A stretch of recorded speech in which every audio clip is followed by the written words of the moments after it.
inheritance of अस्सलाम वालेकुम रहमतुल्लाह।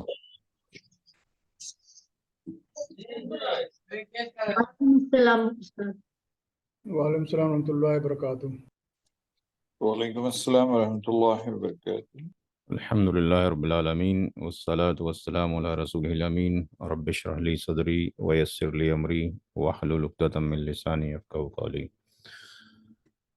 तो हमारी जो आज है वो क्लास नंबर 9th है, 9वीं क्लास है और बैच नंबर हमारा 12th है, 12वीं बैच की।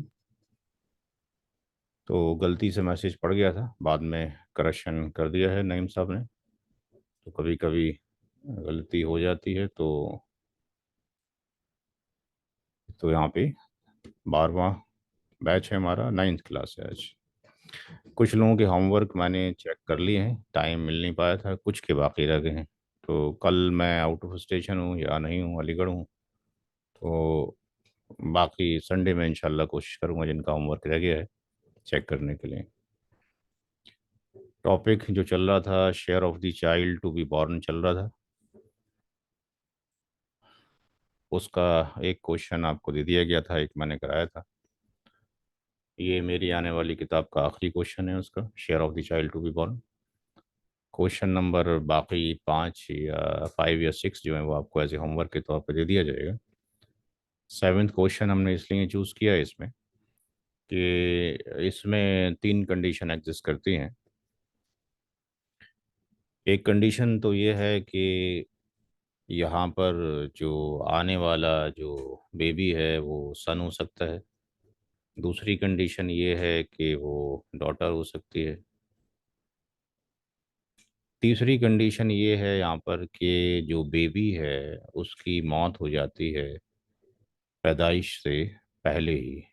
तो 3 केसेस यहाँ पे लेंगे और उसको सॉल्व करेंगे।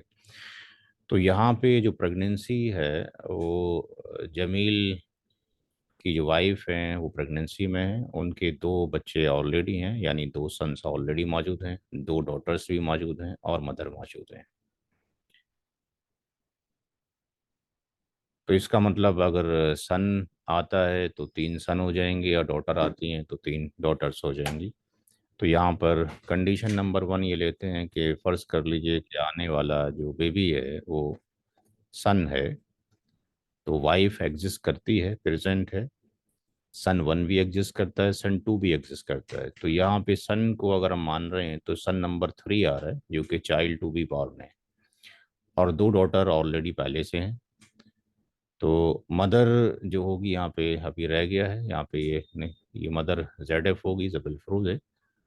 और जब बेटा और बेटी एक साथ होंगे तो वो रेसिडोरी में आएंगे, सेकेंडरी ईयर्स में आएंगे, यानी वो आसबा बिगारी, यानी वो 2:1 उनको मिलेगा जो भी आर की वैल्यू बचेगी वाइफ को और मदर को निकालने के बाद। तो स्टेप नंबर 2 में वाइफ को और मदर को निकालने के बाद जो वैल्यू बचेगी तो इनका जो टोटल जो शेयर है वाइफ का और मदर का वो 7/24 हो जाता है। और यहाँ पे आसबा भी गैरी के अंदर जो 3 बेटे हैं, चूँकि एक आने वाला है और 2 पहले से हैं, तो 3 सन्स हो गए और 2 डॉटर्स हो गई। तो उनका जो शेयर है वो टोटल में से 7/24 को माइनस कर देंगे टोटल शेयर ऑफ ZF को। तो 17/24 के हकदार हैं आसबा भी गैरी। तो यहाँ पर 3 सन और 2 डॉटर का जो रेशियो है वो 2:1, हर एक बेटे को 2, हर एक बेटी को 1। तो इनका रेशियो का एडिशन जो हो जाएगा 8 हो जाएगा। चूँकि 3 बेटे हैं तो 6 इससे इनके हो गए और 2 बेटियों के हो गए। तो टोटल 8 डिवीज़न किए जाएंगे 17/24 के। तो हर बेटे का जो हिस्सा बनेगा, चूँकि बचा हुआ जो माल है वो 17/24 है, 8 डिवीज़न उसके किए जा रहे हैं और हर बेटे के 2 हिस्से हैं। तो सिंप्लीफाई करने के बाद ये जो वैल्यू आ जाएगी वो 17/96 आ जाएगा। अभी कैसे सिंप्लीफाई हो रहा है ये सारा हम लोग पढ़ चुके हैं, जो भी लोग सवाल करके भेज रहे हैं, अंडरस्टूड है। डॉटर का जब निकालेंगे तो 17/24 बचा हुआ माल है 8 डिवीज़न में से 1 डिवीज़न बेटी को जाएगा, तो हर एक बेटी का इतना हो जाएगा। यानी केस नंबर 1 में जब हम ये तस्लीम कर रहे हैं कि आने वाली औलाद में एक CVB आ रहा है, चाइल्ड टू बी बॉर्न, तो उस केस के अंदर इन सबको अगर रख लिया जाए तो इनका जो एलसीएम आएगा वो 192 आएगा। और जब इसको सिंपलीफाई करेंगे सारा, तो यहाँ पर हम देखेंगे कि इस केस में वाइफ को 24 इससे जा रहे हैं, मदर को 32, हर एक बेटे को 34, हर बेटी को 17। यानी केस 1 में पूरी प्रॉपर्टी के 192 डिवीज़न किए जाएंगे। तो इसका समरी यहाँ पे लिख दिया गया है कि केस 1 में 192 जो है पार्ट्स किए जाएंगे। 24 वाइफ को चले गए, 32 मदर को, और 34 हर एक बेटे को, और आने वाले जो CVB है उसको भी 34 ही जाएंगे, और हर बेटी को 17 चला जाएगा। ये केस 1 पूरा हो गया। केस 1 में हमने कंसीडर ये किया कि आने वाली जो है वो बेटी है, तो 2 बेटियां पहले से हैं, यानी अब जो है 3 बेटियां हो जाएंगी। जो थर्ड बेटी होगी उसको CVB कहा गया, चाइल्ड टू बी बॉर्न। 2 बेटे पहले से हैं। वाइफ का शेयर 1/8 ही है जो था। मदर का शेयर, मदर ZF है, औलाद की मौजूदगी में चाहे बेटा हो या बेटी हो, माँ का हिस्सा 1/6 होता है। तो इन दोनों का टोटल शेयर ऑफ ZF वही रहा जो कि 7/24 पहले आया था, अभी भी वही उतना ही रहा। यानी जो शेयर ऑफ आसबा भी गैरी है उन दोनों के, उन सारे लोगों के लिए, यानी अब 2 सन्स हो गए और 3 डॉटर्स हो गई, तो इनका जो रेसिड्यू जो वैल्यू है वो 17/24 ही है। बट इनका जो निस्बतें हैं और आपके पास जो एडिशन है वो चेंज हो जाएंगे। तो हर एक को 2-2 जब यहाँ पर मिल रहा है, तो हर एक की इंडिविजुअल निस्बत आपके पास ये हो गई, और इनका जो एडिशन हो गया वो 7 हो गया। चूंकि 2 बेटे हैं तो 2 बेटों का मतलब हो गया 4 हिस्से, 3 बेटियों का मतलब 3 हिस्से, तो 4 और 3 कितना हो गया, 7 हो गया। तो यहाँ पर जो 17/24 है, इस सेकंड केस के अंदर 17/24 के 7 डिवीजन किए जाएंगे और हर बेटे को 2 हिस्से दे दिए जाएंगे, यानी 17/84 हर बेटे का हिस्सा हो जाएगा। और जब हर बेटी का निकालेंगे तो 17/24 के 7 डिवीजन करने के बाद एक हिस्सा बेटी को चला जाएगा, यानी इसके हिस्से इतने हो गए 168 हो गए। तो केस 2 के अंदर जो टोटल शेयर ऑफ ZF हो जाएंगे, इसमें जो एलसीएम आएगा 168 आएगा। और यहाँ पर जब इसको कैलकुलेशन कर लेंगे तो टोटल जो शेयर हैं सबके मिलाने के बाद इंडिविजुअली, यानी वाइफ को 21 जा रहा है, मदर को 28, हर बेटे को 34, हर बेटी को 17, तो ये इन सब का जो सम है वो 168 आएगा। इसकी भी समरी यहाँ पे लिख दी गई कि सेकंड वाले केस के अंदर 168 शेयर हैं, और 21 वाइफ को, 28 मदर को, 34 हर बेटे को, 17 हर बेटी को जा रहा है। तो 2 केसेस ये कंप्लीट हो गए। तीसरे केस में हमने कंसीडर किया कि बच्चा जो है पैदाइश से पहले ही उसकी डेथ हो जाती है। तो इसका मतलब जमील ने जो वाइफ को छोड़ा है, आने वाली अब चूंकि कोई औलाद है नहीं, जो बच्चा पैदा हो रहा है वो पहले से ही मरा हुआ पैदा हो रहा है। तो जो बच्चा मरा हुआ है तो उसका शेयर नहीं है, शेयर उसका है जब बच्चा पैदा हो और उसके रोने की आवाज़ आए तो जनाजे की नमाज भी पढ़ी जाएगी और वारिस भी बनेगा, और उसको जो प्रॉपर्टी मिली, चाहे 2 मिनट के लिए मिली या 4-5 मिनट के लिए मिली, उसके बाद उसकी प्रॉपर्टी बाकी लोगों में भी डिस्ट्रीब्यूट की जाएगी। तो इस केस में चूंकि बच्चा जो पैदा हो रहा है वो ऑलरेडी डेड है, तो 2 बच्चे पहले, बेटे पहले से थे, 2 बेटियां पहले से थी, यानी टोटल जो आपके पास हो गए वो 4 किड्स हो गए।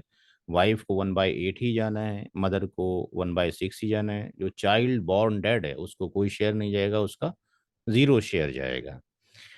तो यहाँ पे टोटल शेयर ऑफ जो ZF है फिर वो 7/24 ही रहा, यानी जो रेसिड्यू बचा 2 बेटों के लिए और 2 बेटियों के लिए वो 17/24 आया। इस केस में 2 बेटे हैं तो 4 हिस्से इनके हो गए, 2 बेटियां हैं 2 हिस्से इनके हो गए, तो टोटल जो निस्बतें हो गई, निस्बतों का जोड़ हो गया वो 6 हो गया। यानी अब 17/24 के 6 डिवीजन किए जाएंगे और उसमें से 2 डिवीजन हर बेटे को दे दिए जाएंगे। तो 17/24 के 6 डिवीज़न किए गए और उसके 2 डिवीज़न हर बेटे को दे दिए गए। तो 17/72 हर बेटे का हिस्सा। इसी तरीके से हर बेटी के लिए 17/24 के 6 डिवीज़न करने के बाद 1 डिवीज़न हर बेटी को दे दिया गया, तो 17/144 ये आ गया। तो अब यहाँ पे हम ये देखते हैं कि हर एक का कितना हो गया। तो यहाँ पर इसका जो एलसीएम है वो 144 आ जाएगा और इस केस में टोटल डिवीजन जो बन रहे हैं, एडिशन ऑफ जो इंडिविजुअल शेयर्स हैं, वो 144 बन रहे हैं। और यहाँ पर इसकी समरी भी लिख दी गई कि थर्ड केस के अंदर 18 जो पार्ट हैं वो वाइफ को जा रहे हैं, 24 मदर को, 34 हर सन को और 17 हर एक डॉटर को। तो अब यहाँ 3 केसेस हमारे पास एग्जिस्ट करते हैं और तीनों केसेस के अंदर हम ये देखते हैं कि ये पहले केस में 192 शेयर है, दूसरे में 168 है, तीसरे में 144 है। तो हम कैसे कम, सबसे हमने कहा था कि सबसे कम शेयर लोगों को दिया जाए और आपके पास एक महफूज कर लिया जाए। तो अब यहाँ पे कॉमन कैसे निकालें, कहीं पर 192 है, कहीं पे 168, कहीं पे 144। तो इस अब इसका हमें एक एलसीएम लेना पड़ेगा। तो एलसीएम के लिए बेटर इज दैट कि हम क्या करें कि एलसीएम कैलकुलेटर पे चले जाएंगे। तो अब वैसे अगर हमने करना है तो 192, 168, 144 को, इन सब को सॉल्यूट करने के लिए इसका हमने जो एलसीएम निकाला वो ये निकाला। और अगर आप वहाँ चले जाते एलसीएम कैलकुलेटर में तो वहाँ से निकालने में आसानी हो जाती। तो यहाँ पे एलसीएम कैलकुलेटर में अगर हम चले जाते हैं 192, 168, 144, तो यहाँ पे आसानी हो जाएगी, जल्दी से निकाला जा सकता है एलसीएम कैलकुलेटर।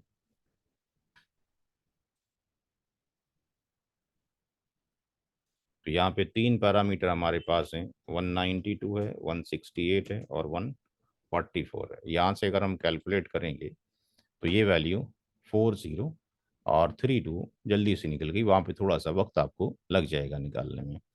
तो यहाँ पर ये वैल्यू हमने निकाली। अब ये जो निकल कर आई वैल्यू, इससे हम क्या करेंगे कि जो इंडिविजुअल आपके पास ये total share case 1, case 2, case 3 में आ रहे हैं, हम इस नंबर को उससे डिवाइड कर देंगे। तो डिवाइड कर दिया जाएगा केस 1 में इस वाली वैल्यू को 192 से। तो यहाँ से पता लग गया कि ये मल्टीप्लायर की वैल्यू यहाँ से निकल आई हमारे पास। केस 2 के अंदर 168 से डिवाइड कर दिया तो मल्टीप्लायर की वैल्यू 24 आ गई। और केस 3 में 144 से डिवाइड कर दिया उस एलसीएम को तो मल्टीप्लायर की वैल्यू ये आ गई। तो अब इससे ये रिजल्ट पता लग गया, क्योंकि पहले तो 2 ही हमारे पास था जो कि वैल्यूज थी, अब यहाँ 3 वैल्यूज हो गई, दैट्स वाई हमें ऐसा करना पड़ा। तो इसका मतलब ये हो गया कि जो केस 1 है उसमें इंडिविजुअल शेयर को 21 से मल्टीप्लाई करेंगे। केस 1 के अंदर 21 से मल्टीप्लाई करेंगे, केस 2 में 24 से मल्टीप्लाई करेंगे और केस 3 के अंदर हर एक इंडिविजुअल शेयर को 28 से मल्टीप्लाई करेंगे। तो ऐसा करने से क्या होगा, सबके इंडिविजुअल शेयर 4032 आ जाएंगे। तो यहाँ पर ये फाइनल जो कैलकुलेशन के बाद हमने टेबल बनाई, तो ये वैल्यूज जो हैं इस तरीके से आ जाएंगी। तो यहाँ पर केस 1 में हर एक को 21 से मल्टीप्लाई कर दिया। यहाँ पे 192 थे जो कि ओरिजिनल शेयर थे, और जब मल्टीप्लाई कर दिया गया इसको तो इसकी वैल्यू 4032 हो गई। केस 2 में हर एक को 24 से मल्टीप्लाई कर दिया गया तो उसकी भी टोटल वैल्यू 4032 हो गई। पहले जो थी बिफोर मल्टीप्लीकेशन 168 था। एंड केस 3 के अंदर 28 से मल्टीप्लाई किया गया, बिफोर मल्टीप्लीकेशन ये वैल्यू थी और आफ्टर मल्टीप्लीकेशन ये वैल्यूज आ गई। अब इसमें से हमने क्या करना है, कम से कम वैल्यू देनी है शेयर्स को। तो यहाँ पर वाइफ का 504, 504, 504, तो यहाँ तो 504 है ही, तो यहाँ तो आपके पास यही वैल्यू जानी है। यहाँ तो वाइफ की आपके पास यही वैल्यू जानी है, इससे कम वैल्यू है ही नहीं। मदर की अगर हम देखते हैं तो 672 है, तो इसका मतलब मदर की वैल्यू भी 672 ही जानी है। सन 1 कि यहाँ पर 714 है, यहाँ पे 816 है, यहाँ पे 952 है। तो इसका मतलब ये मिनिमम वैल्यू है, ये मिनिमम वैल्यू दे दी जाएगी। दो सन मौजूद है, यानी दोनों सन को ये दे दिया जाएगा। तीसरा तो सीवीबी आने वाला है। डॉटर वन की वैल्यू सबसे कम कहाँ पर है? यहाँ पर है। यहाँ पर तो आपके पास ज़्यादा वैल्यू आपके पास है, ये 408 ज़्यादा है, और यहाँ पे ये भी ज़्यादा है, तो यहाँ पर 357 दे दी जाएगी। तो मिनिमम पेड वैल्यू जाने के बाद जो टेबल नज़र आ रही है, वो टेबल हम देखेंगे कि हमें ये वैल्यू हम दे रहे हैं।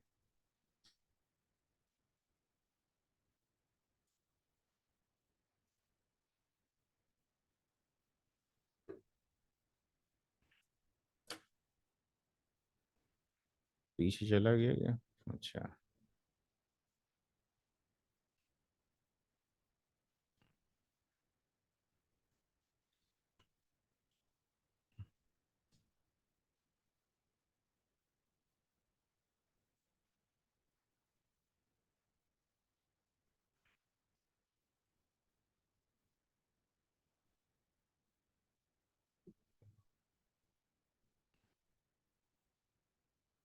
तो जो मिनिमम पेड वैल्यू है वो ये वैल्यू दे दीजिएगी, और इसको देने के बाद अगर हमने ऐड किया तो 3381 इतने शेयर हमने डिस्ट्रीब्यूट कर दिए।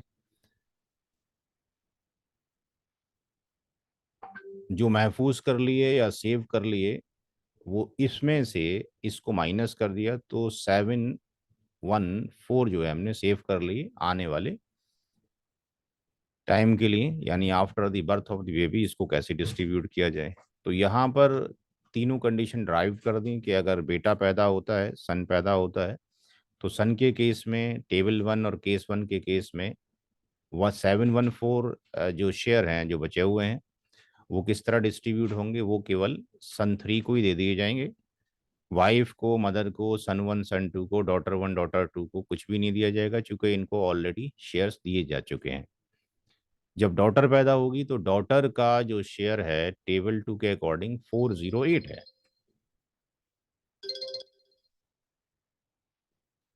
408 है। तो यहाँ पे टेबल टू में हम देखते हैं कि डॉटर को जो शेयर मिल रहा है वो कितना मिल रहा है? 408 आपके पास शेयर मिल रहा है।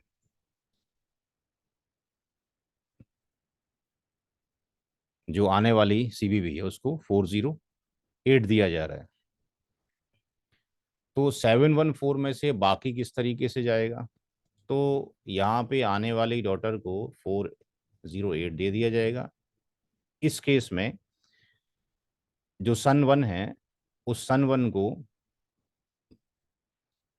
जो जाएगा वो 102 और देने पड़ेंगे, यहाँ पर ही 102 देने पड़ेंगे। डॉटर वन को 51 और डॉटर टू को 51, क्योंकि हमने डॉटर को 357 दिया हुआ है और इसको भी 357 दिया हुआ है। जबकि डॉटर के केस में इसका जो शेयर है वो जो बन रहा है वो कितना बन रहा है, जो इस टेबल में हम देखते हैं। जब सीबीबी आपके पास आ रही है तो उस केस में सन वन का जो शेयर बनता है वो कितना बनता है? 816 बनता है, 816 बनता है। और हमने दिया कितना है? 714 दिया है। तो दैट्स वाई उसको एक्स्ट्रा वैल्यू यहाँ से और जा रही है। तो एक्स्ट्रा वैल्यू जा रही है वो कितनी जा रही है? वो 102 और 102। इसी तरीके से डॉटर वन को 51 और डॉटर टू को भी 51, क्योंकि डॉटर वन और डॉटर टू की जो वैल्यू जानी है वो सबकी 408 जानी है। तो 357 में 51 अगर ऐड करेंगे तो 408 हो जाएगा। थर्ड वाले केस में जो चाइल्ड बॉर्न डेड है, उस केस के अंदर आपके पास वाइफ को 504 ही जाना था, मदर को यही जाना था। और जो सन वन और सन टू हैं, इनको 217 हमने 714 ऑलरेडी दे दिया है। इनकी जो वैल्यू बनती है टेबल में, वो मैक्सिमम कितना बनता है? वो बनता है 952 और डॉटर का 476। तो 952 और 476 को पूरा करने के लिए हमने रेस्ट ऑफ दी यहाँ पे दे देना पड़ेगा। तो यहाँ पे इनको अगर हम 714 को और 238 को ऐड करते हैं तो ये 2 हो गया, और यहाँ पे ये कैरी 1 हो गया आपके पास, तो ये कितना हो गया आपके पास 5 हो गया, और ये कितना हो गया 9 हो गया। तो हर सन को जो जाएगा 592 जाएगा, और हर डॉटर को जो जाना था वो 357 और ये 119। तो यहाँ पर आपके पास ये 6 और ये 1 कैरी हो गया, और ये 6 और ये कितना हो गया 7 हो गया, और ये 4 हो गया। तो 476 हर एक डॉटर को जाना था, तो यहाँ पे उसको हमने 119 दे दिया। तो फाइनल कैलकुलेशन जो समरी यहाँ पर आई वो उसमें आया कि 4032 टोटल पार्ट्स किए जाएंगे। बिफोर बर्थ जो डिस्ट्रीब्यूशन किया जा रहा है वो डिस्ट्रीब्यूशन में 504 वाइफ को दे दिए गए, 672 मदर को, 714 बेट सन 1 को, 714 सन 2 को, और 357 डॉटर 1 डॉटर 2 को दे दिए गए। रिमेनिंग 714 हमने शेयर रख लिया। अगर सन पैदा होता है तो ये पूरा शेयर जो है सन 3 को चला जाएगा, लेकिन अगर डॉटर पैदा होती है तो 714 में मल्टीपल लोगों को शेयर जाएगा, क्योंकि हर एक डॉटर को 408 मिलना है। तो यहाँ पे डॉटर 1 और डॉटर 2 को 51 अगर दे दिया जाएगा तो उनका आपके पास 408 हो जाएगा, और हर सन को जो वैल्यू जानी है यहाँ पे वो 102 और दे दिया जाएगा। इसका कैलकुलेशन पीछे डिस्कशन हो चुका है। और अगर जो बेबी है वो आपके पास बिफोर बर्थ ही उसकी डेथ हो जाती है, तो जो वैल्यू हमारे पास बची है यानी 714 जो शेयर बचे हुए थे उनका डिस्ट्रीब्यूशन इस तरीके से आपके पास किया जाएगा, 234 238 238 और 119 119।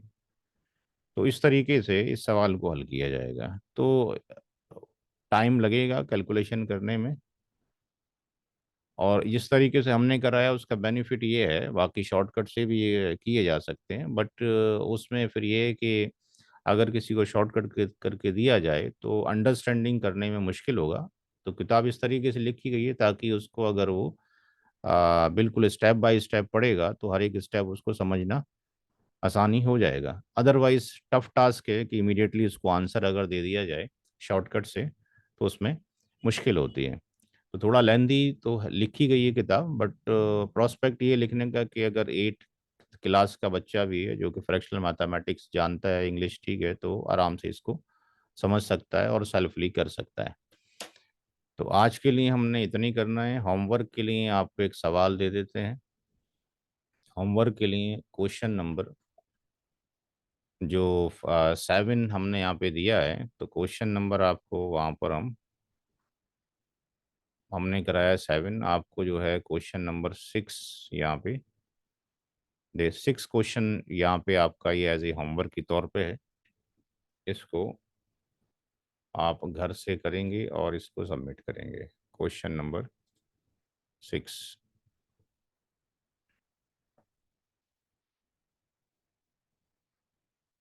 क्वेश्चन नंबर 6 आपके लिए होमवर्क है। जिन लोगों का होमवर्क रह गया है जो मैंने चेक नहीं किया, इंशाल्लाह मैं इस वीक में चेक कर दूंगा, क्योंकि वो टाइम मिल नहीं पाता बिजी शेड्यूल की वजह से। मेरी एक किताब और आने वाली है जिसका डिस्कशन मैंने नईम साहब से तो कर दिया था, बाकी से डिस्कशन नहीं हुआ था, और नईम साहब को भी एक छोटा सा ही पार्ट उसका भेजा गया था। बाकी ये किताब जो है मुकम्मल हो गई है, 3-4 महीने इसको लग गए हैं लिखने में। विरासत की फरियाद एक यूनिक किताब है जो कि अभी तक इस टॉपिक पे काम नहीं हुआ है, और अभी कंपोजिंग में नहीं गई है, जाएगी इंशाल्लाह। तो जब जाएगी तो आपको बता दिया जाएगा।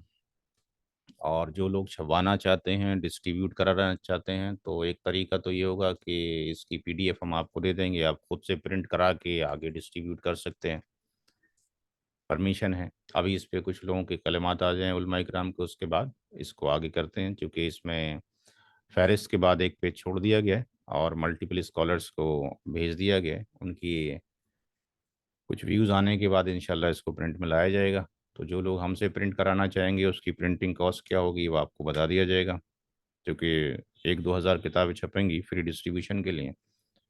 तो उसमें आप चाहें तो कंट्रीब्यूशन कर सकते हैं। तो यहाँ पर क्या किया गया है कि पहली जो ये पूरी तरीके से नज़्म भी नहीं है, नस्र आप बोल सकते हैं, तो पहले वरासत की फरियाद लिखी गई है। जितना हमने पढ़ा है, जिन लोगों ने पढ़ लिया है उनको समझने में आसानी होगी। और ये इसलिए लिखा गया ताकि जो पेचीदगी लोगों को महसूस होती है वो ना हो और आसानी से इसको याद किया जा सके और समझा जा सके। तो ये पहली आप वरासत की फरियाद सबसे पहले लिखा है हमने। उसके बाद ये 2 पेज की वरासत की फरियाद है। उसके बाद ये मेरी मिरास, ये मैंने नईम साहब को भेजा था। इसमें काफ़ी करेक्शन किए गए हैं उलमा इकराम की राय से और काफ़ी इसको ठीक कर दिया गया है। तकरीबन फाइनल टच में है अभी किताब। तो विरासत की जो फरियाद है, उसके बाद ये मेरी मिरास, ये आपने सारा जो पहला जो हमारी क्लास थी वो यही क्लास थी। सबसे पहले मेरे मरने के बाद मेरी मीरास मेरे वारिसों में तकसीम होगी, पर उससे पहले मेरी तदफीन, मेरा दैन यानी कर्ज, मेरी वसीयत की तकमील होगी। तरके में सबको हिस्सा मिलेगा, नसब हो, अक़द हो या हो कराबत, माँ बाप, औलाद, बीवी शौहर हो, औरत या मर्द, गर हो कलाला, भाई बहन को भी हिस्सा मिलेगा। वरासत का इल्म सीखो सिखाओ, हकदारों को उनका हक भी दिलाओ। ये फ़र्ज़ है जैसे रोज़ा, नमाज, हज और ज़कात। गर काटी किसी ने मीरास किसी की, बदले में उसको जहन्नम मिलेगी। गर हक के विरासत अदा कर दिया, हमेशा की उसको जन्नत मिलेगी। तो ये रेफरेंसेस कहाँ गए ये भी कोट कर दिए गए ताकि एक सनद मिल जाए। इसी तरीके से बीवी और शौहर के हिस्से भी लिख दिए गए हैं। इनकी सनद भी यहाँ पे सबकी डाल दी गई है। माँ के हिस्से भी यहाँ पे लिख दिए गए। इनकी सनद कहाँ कहाँ मौजूद है वो भी डाल दी गई ताकि एक वेट बढ़ जाए किताब में। इसी तरीके से ये बाप और दादा के हिस्से भी लिख दिए गए। बेटा और बेटी की भी लिख दी गई। इनके भी रेफरेंसेस सारे दे दिए गए कहाँ कहाँ पर मौजूद हैं कुरान में और अहादीस मुबारक में। पोता और पोती के हिस्से भी सारे लिख दिए गए हैं। हकीकी और बाप शरीक यानी रियल और पैटर्नल के भी लिख दिए गए, और दादी और नानी के भी, और लास्ट में माँ शरीक भाई बहन के भी। तो जितने भी हमारे पैनल में स्कॉलर्स हैं सबको भेज दी गई है, सबकी राय आ गई हैं। तो अब थोड़ा सा बस वेट इसका है कि कुछ उलमा इकराम की कलिमात आ जाएं, फिर इसके बाद इंशाल्लाह इसको प्रिंटिंग में भेज दिया जाएगा। उसी के बाद ही आपको इसकी सॉफ्ट कॉपी भी दे दी जाएगी, क्योंकि सॉफ्ट कॉपी अभी हम फॉरवर्ड नहीं कर रहे जब तक कि वो प्रिंटिंग में ना जाए। ठीक है जी, आज के लिए क्लास यहीं पे ख़त्म करते हैं। अस्सलाम वालेकुम वरहमतुल्लाहि वबरकातुहू। वालेकुम अस्सलाम वरहमतुल्लाहि वबरकातुहू उस्ताद। अस्सलाम वालेकुम वरहमतुल्लाह। वालेकुम वालेकुम अस्सलाम वरहमतुल्लाहि वबरकातुहू उस्ताद। वालेकुम सलाम। वालेकुम अस्सलाम।